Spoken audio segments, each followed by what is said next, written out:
নমস্কার। একটা ছোট্ট একটা মেয়ে একটা কবিতা লিখেছে এবং কবিতাটা ও কিছুতেই বলবে না, আমাকে বলতে বলেছে। তাই আমাদের ঘরের মেয়েদের হাতে আমরা যে সংসারের দায়িত্ব দিয়ে ফিল্ডের কাজে বেরিয়ে যাই বা হসপিটালের কাজে বেরিয়ে যাই, তো সেই ছেলে মেয়েদের কীরকম পরিস্থিতি হয়, তো সেইগুলো নিয়ে ও একটু তুলে ধরেছে। তো ঠিক আছে, চলুন। আমি তো কবিতা বলতে পারি না, আমি যদিও বলতে বলেছে চেষ্টা করে চালিয়ে যাই। আর ভালো লাগলে অবশ্যই সবার মধ্যে শেয়ার করবে। কবিতার নাম আশার মেয়ে। মায়ের হাতে ঘড়ির কাঁটা 24 ঘন্টা ঘোরে, স্বাস্থ্য দপ্তরের ঘাম ঝরিয়ে দিন কাটে রোদে পুড়ে। মাস ফুরলে হাতে আসে ওই সামান্য কয়েক টাকা, তাতেই কি মেটে পেটের জ্বালা, থালা যে পড়ে থাকে ফাঁকা।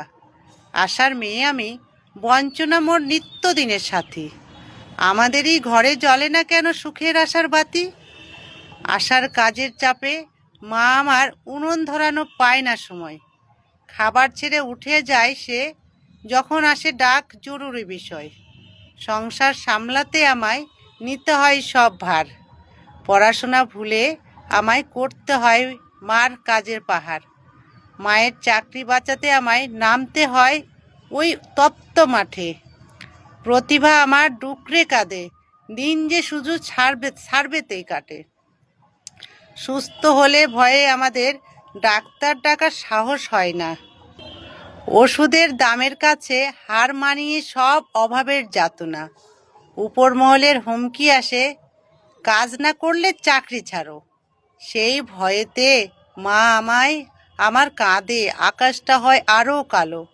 আন্দোলনে গেলে পুলিশ আটকায়, স্টেশনে পড়ে ব্যারিকেড, হক চাইলে জোটে শুধু লাঠি আর প্রশাসনের অন্ধ জেদ।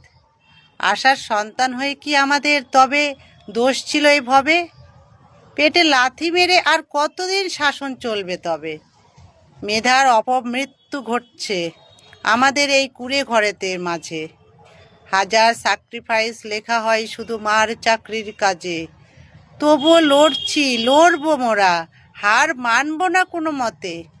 আশার মেয়েরা একদিন অধিকার বুঝে নেবেই এই পথে। কেমন লাগলো বন্ধুরা? সবাই কিন্তু শেয়ার করবে, আর তারপর সেই ছোট্ট মেয়েটিকে সবাই আশীর্বাদ করবে, ও যেন আরও এগিয়ে যায়, পড়াশোনা ঠিক রাখে। এইভাবে সুন্দর ওর হাতের লেখা কবিতা দিয়ে আমাদের খুব কাজের উৎসাহটা আর ভালো হোক, এবং ও আরও ভালো থাক, এই আশা রাখি। ঠিক আছে।